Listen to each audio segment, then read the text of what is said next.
শুভ সকাল বন্ধুরা। আজকে চলে এসেছি শিখা রান্নাঘরে।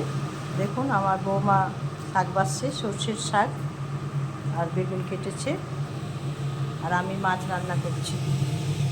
এই যে মাছ ভাজা, মাছের তেল,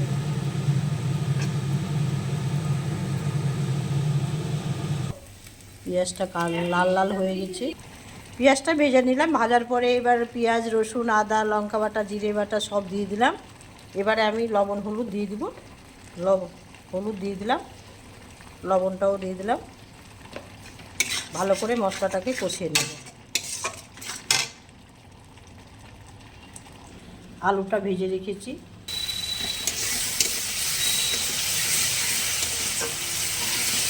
লাল লাল হয়ে গেছে মশলাটা। এবারে আমি জল দিয়ে দিই, দেখুন তেল ছাড়ছে।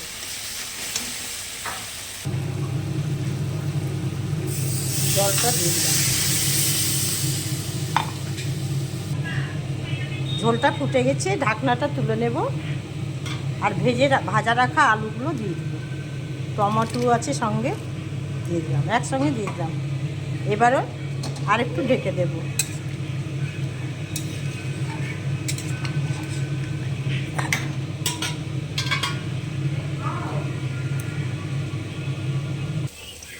দু মিনিট হয়ে গেছে, ঢাকাটা তুলে নিলাম।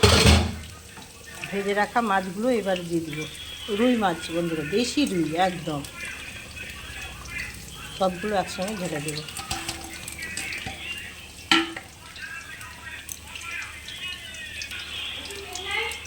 মাছের ঝোলটা হয়ে গেছে, আর এইবারে লাস্টে ধনেপাতা দিয়ে দিব, নামিয়ে নেব।